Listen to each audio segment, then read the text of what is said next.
আজকে একটা গল্প পড়ছি। গল্পটির নাম ছোট গল্প। গল্পটি লিখেছেন প্রাঞ্জয়। গল্পটির নাম হচ্ছে গুরু। গল্পটা শুরু করছি। শীতের কুয়াশা ভেদ করে কাঁচা সোনার মতো সূর্যের আলো ছড়িয়ে পড়েছে শহরের বুকে।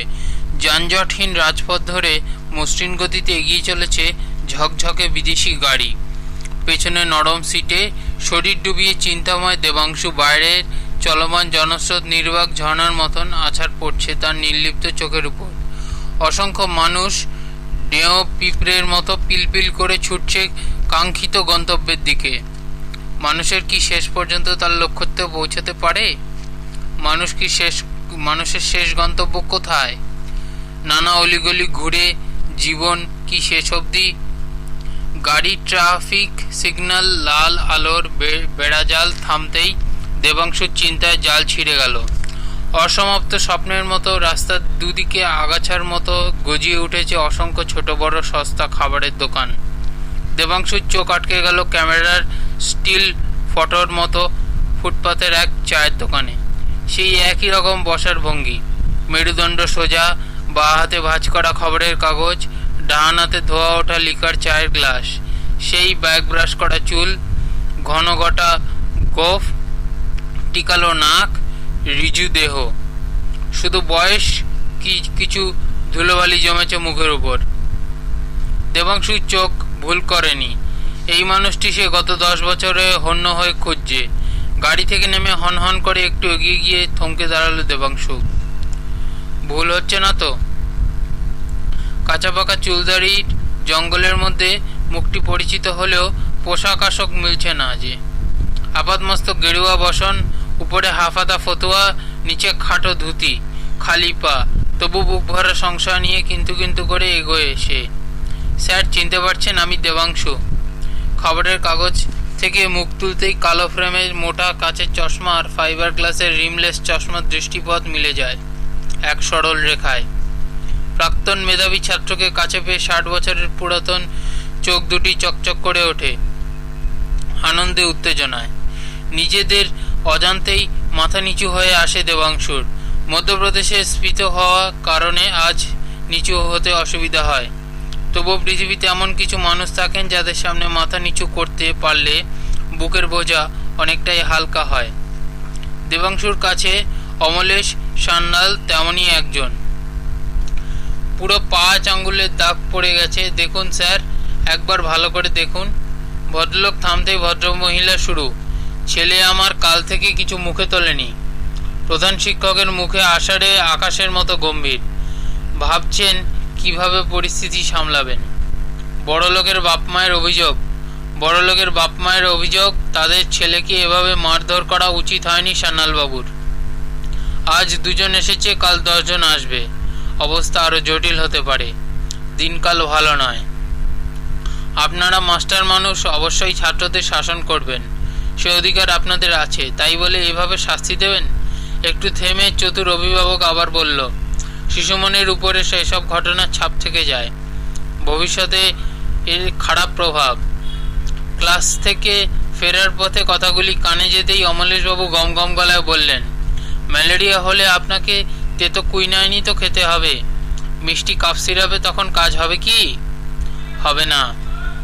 এরকম ঘোরালো পরিস্থিতির অমলেশের কথা শুনে সহশিক্ষকরাও স্তম্ভিত, কেউ বিরক্ত। কিন্তু অমলেশ অভিভাবকদের উদ্দেশ্যে বললেন, আপনাদের ছেলে যে অপরাধ করেছে তার জন্য একটা চড় যথেষ্ট নয়। জানেন ও কি করেছে? এতক্ষণ যে বাপ মায়ের মুখ খই ফুটছিল তারা কেমন যেন মিয়ে গেল অমলেশের সামনে। জিজ্ঞাসু চোখ তুলতেই তাকাতেই অমলেশ বললেন, আপনাদের ছেলে সকলের অজান্তে ছাত্রীদের বাথরুমের মধ্যে ঢুকে কি করেছিল ওকে জিজ্ঞাসা করুন। একটু থেমে আর উত্তেজিত স্বরে, মা সরস্বতীর আরাধনা করার যোগ্যতা ওর নেই। ওকে টিসি দিয়ে স্কুল থেকে তাড়িয়ে দেওয়া উচিত। দুষ্টু গরুর থেকে শূন্য গোয়াল অনেক ভালো। কথাগুলি এত রূঢ়ভাবে না বললেও চলতো, কিন্তু রসায়নের শিক্ষক অমলেশ সান্যালের রসকের বড্ড অভাব। স্পষ্ট কথা রাগঢাক না করে মুখের উপর বললেন, অভিভাবক সহকর্মী ছাত্রছাত্রী কোনো ভেদাভেদ নেই। এই কারণে অসম্ভব ভালো শিক্ষাদানের ক্ষমতা থাকা সত্ত্বেও ছাত্রমহলে জনপ্রিয়তা নেই তার। ভয় ভক্তিতে সকলেই কম বেশি এড়িয়ে চলে। মেধাবী ছাত্রছাত্রীরাও ক্লাসরুমের বাইরে তার ধারে পাশেও বিশেষ আসে না। দেবাংশু এর ব্যতিক্রম নয়।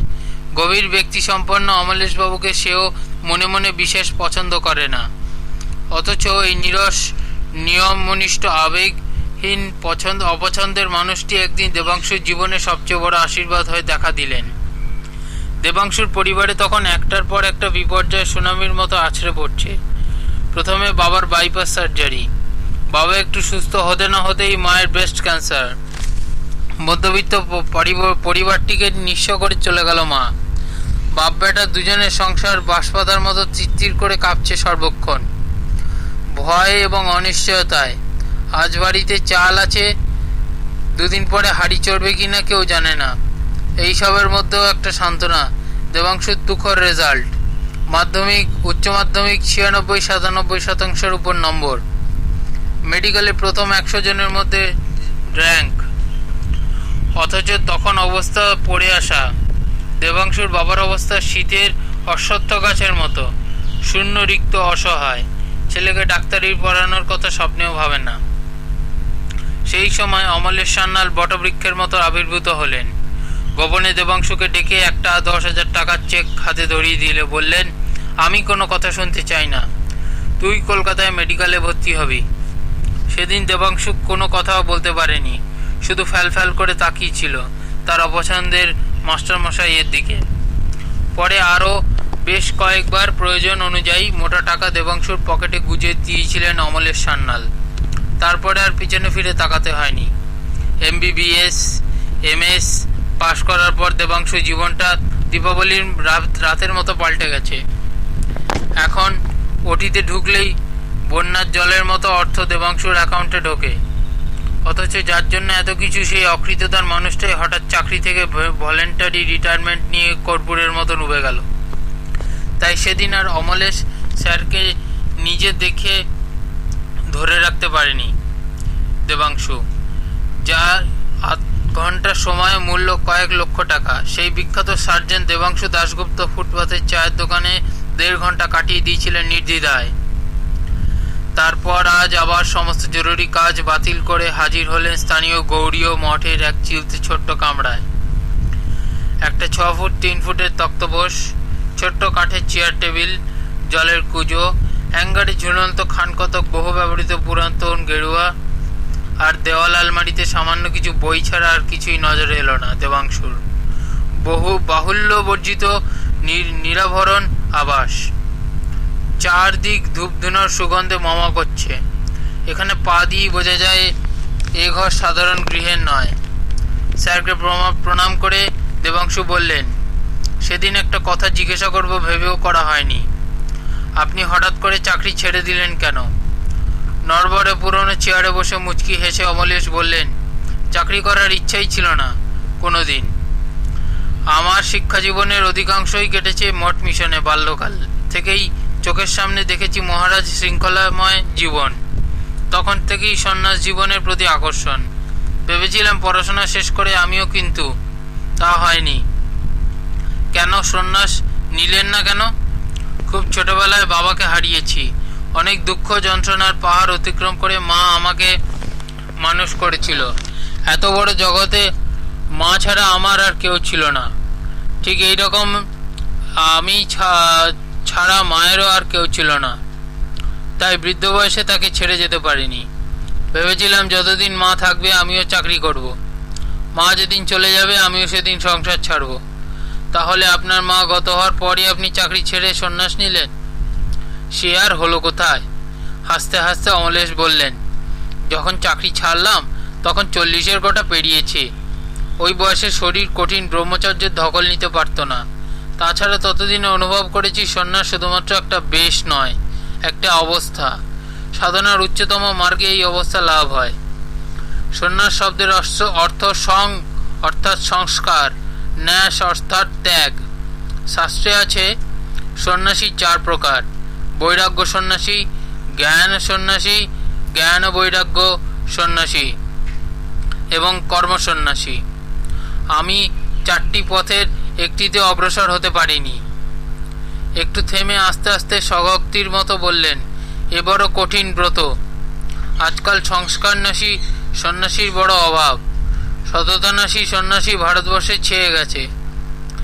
আপনার গেরুয়া বসন দেখে ভেবেছিলাম। কথা শেষ না করেই থেমে গেল দেবাংশু। গেরুয়া দেখলেই লোকে ভাবে বিরাট ধার্মিক। আসলে ধর্ম সম্পর্কে সাধারণ মানুষের ধারণা আজও স্পষ্ট নয়। আত্মমগ্ন অমলেশ হয়তো আরো কিছু বলতে বলতে, কিন্তু তার আগেই, স্যার আপনার মতো ধর্ম কি? স্যার আপনার মতে ধর্ম কি? কৌতূহলী দেবাংশু প্রশ্ন করল। ধর্ম সম্বন্ধে অনেকেই অনেক কথা বলেছে। মহাত্মারা ধর্মকে নানাভাবে ব্যাখ্যা করেছেন। তবে গত 20 বছর এই পুণ্যভূমির বিভিন্ন ধর্মক্ষেত্রে পরিভ্রমণ করে এবং ধার্মিক মানুষদের সংস্পর্শে এসে আমি উপলব্ধি করেছি সত্যি ধর্ম, যা সত্যি তাই ধর্ম। একটু থেমে দেবাংশুর চোখে চোখে রেখে অমলেশ বললেন, এবার হয়তো তুই জানতে চাইবি সত্য কি? সত্য তো আপেক্ষিক, মানে টু ম্যান ভেরি করে।